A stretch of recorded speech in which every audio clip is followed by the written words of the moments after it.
Magandang araw mga kaibigan.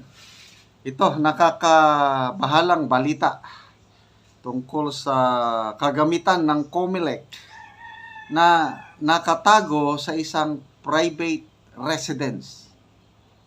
Mabuti na lang at may concerned citizens na nag-report at ito na-discover. Ito, post ni Teo Moreno 37 minutes ago. Sabi niya, "This is to inform you that before VP Sara went to Netherlands, she left a reminder about the massive cheating this 2025 elections.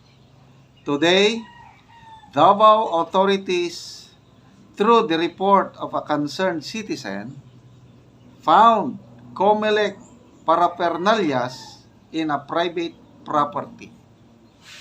Sign, sabi niya, sinyales." Okay, so punta pa tayo sa may iba pa siyang post.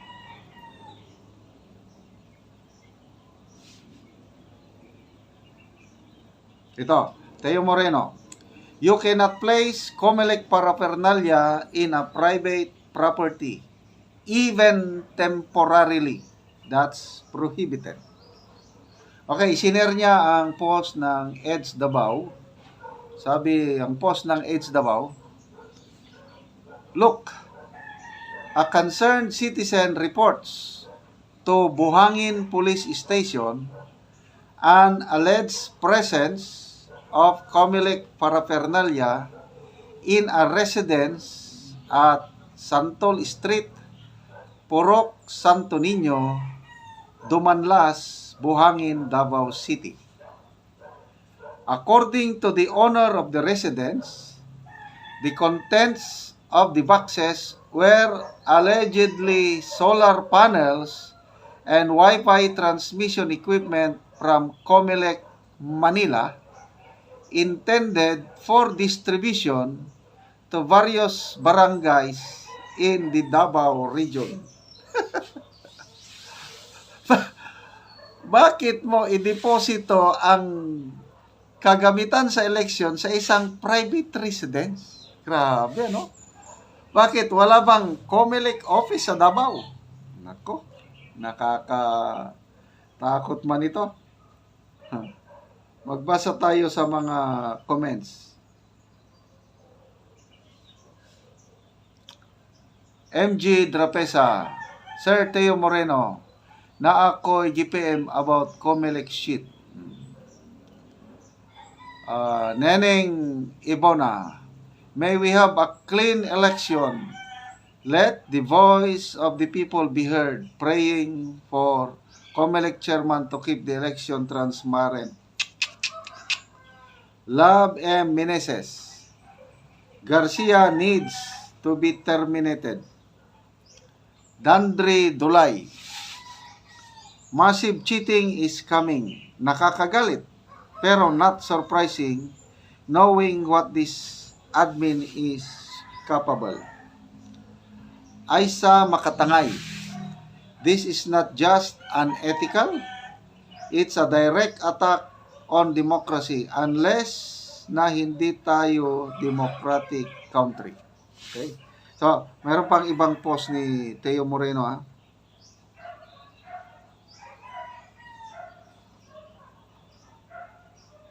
Okay, ito. Salamat kay Teo Moreno. Sabi ni Teo Moreno, "Bakit nasa bahay ang COMELEC paraphernalias?" Okay, by the way, ang mga pictures nandito. Yan, o. Buti na lang at naagapan. So, bakit nasa bahay? "These are not campaign materials. These are official COMELEC equipments, battery of vote counting machines, and Wi-Fi transmitters, and they are being stored in a private residence. This is a serious violation of election rules. These equipments are supposed to be under COMELEC custody inside secured, authorized storage, not in someone's home. Walang hiya. Saan sa batas pinapayagan yan? Akala ba namin secured, honest, at fair dapat ang eleksyon? Paano naging safe yan kung nasa kubeta ng pribadong individual ang mga kagamitan? Sa kubeta pa inilagay pala.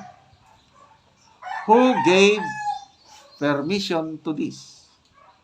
This isn't just a simple mistake. This could lead to tampering, vote manipulation, or pre-programming before election day. Nako, baka na pre-program na eh. Ano ba? Ay, nako. If we let this slide, how can we trust the result of the upcoming election?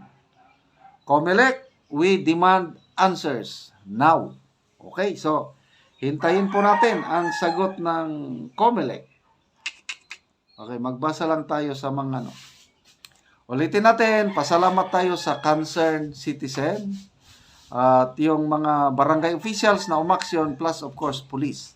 Dito mo makikita yung mga police sa Davao, although loyal sila sa commander-in-chief, sa ano, kailang yung pagmamahal nila sa bayan, nandiyan pa rin. Kasi kung ang police, hindi mo na masahan, hindi na nila pupuntahan yan. Kaya, congratulations sa mga police, barangay officials, at yung concerned citizen na nag-report. At least nalaman natin kagad.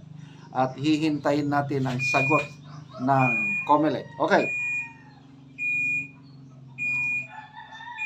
Carl Sal, sabi niya, it should be stored in the forwarder's warehouse, guarded 24/7 by men in uniform. Oh, dapat.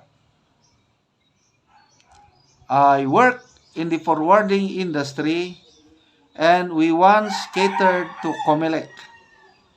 The area where the election paraphernalia was stored had to be highly secured. It was cordoned off and no one was allowed to enter except for the police. Even we, workers, were not permitted inside the restricted premises. Correct. Wela Rose, sabi, dili na pod kasaligan lagi uban men in uniform. Correct.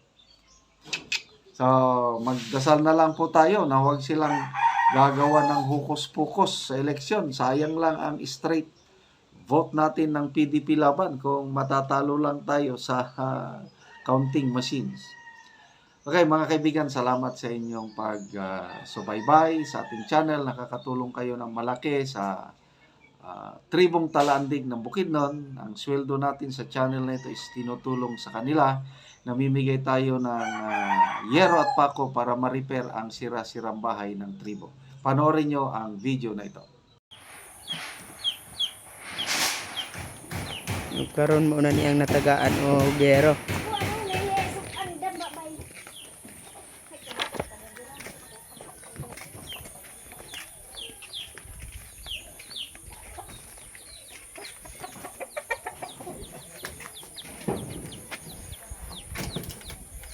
O karon mo na ni ang balay sa natagaan na mo o gero. Ano ni siya? Ang uban nga bulsot giisklastipan ng intawon.